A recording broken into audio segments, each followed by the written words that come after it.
On today's show, more than half of the faulty Takata airbags are still unrepaired. Budweiser orders dozens of Tesla's electric semi-truck, and Ford explains why it dropped the V6 in the Mustang. All that and more coming right up on Autoline Daily.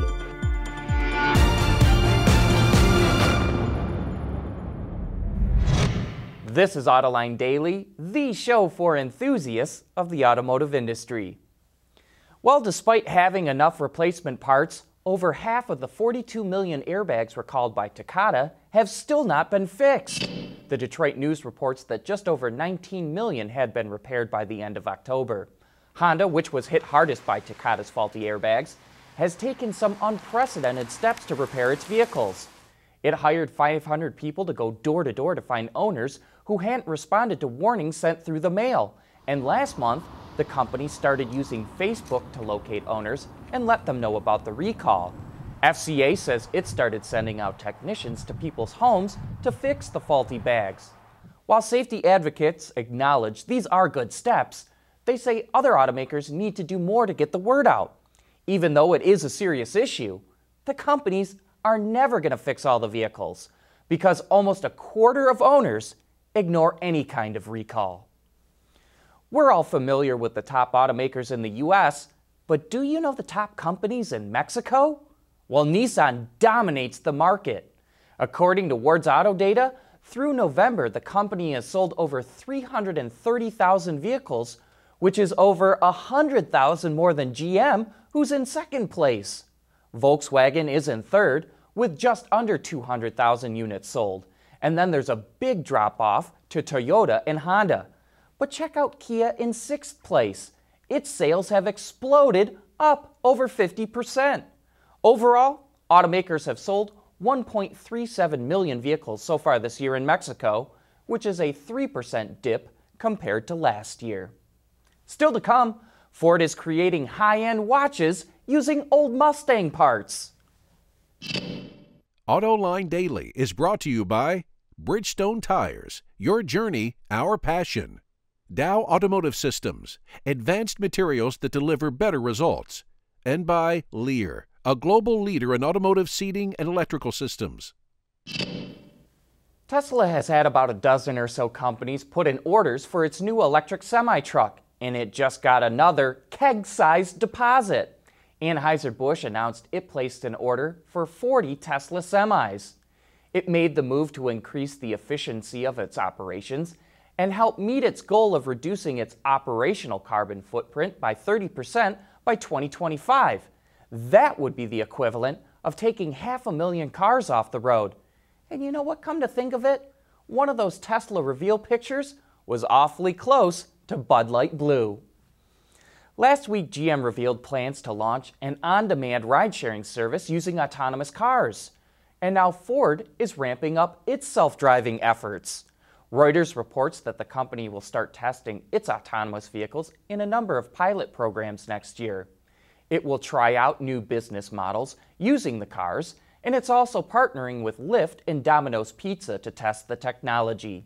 As we reported yesterday, Ford will build the autonomous cars at its Flat Rock, Michigan plant starting in 2021. Nobody likes to see a classic car get crushed or rot away in some field, and that's why what REC Watches, a company based in Denmark, is doing is so cool. It's taking parts and pieces from classic Mustangs that would otherwise get scrapped and are turning them into high-end watches. A dial for battery life is designed to look like a fuel gauge, and the hands, date, and dial numbers are influenced by the car's dashboard. Each watch also comes with the VIN and year of production of the donor car, and the company even goes so far as to talk to previous owners to get the history of the car and incorporate it into a unique video. The watches are on sale now and start at about $1,500.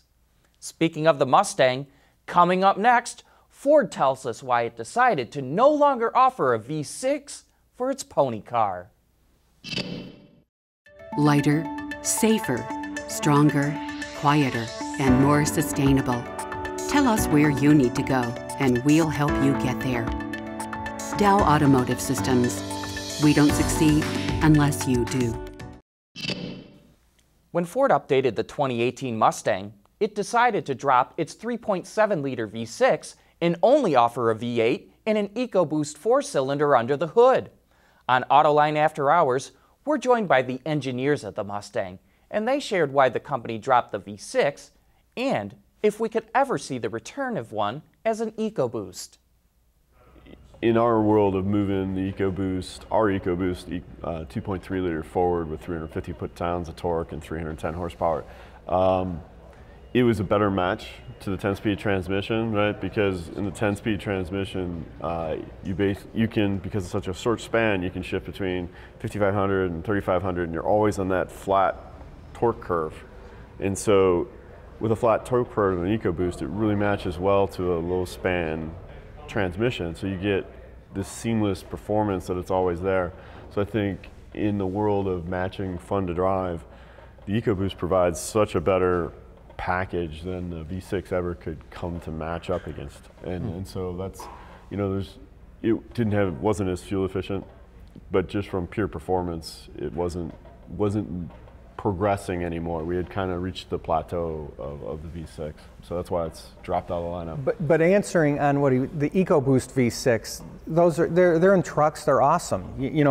They are awesome. Right now, Mustang, we're keeping a V8 because that is a heart in its sounds. You can feel it, and then the EcoBoost on the i4 matches that really well. So in the future, there's always, we're looking at all sorts of things. But right now, we're sticking with what we have.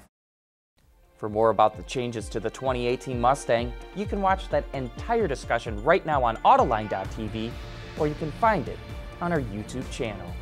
But that wraps up today's show, and thank you for watching. Have a great weekend.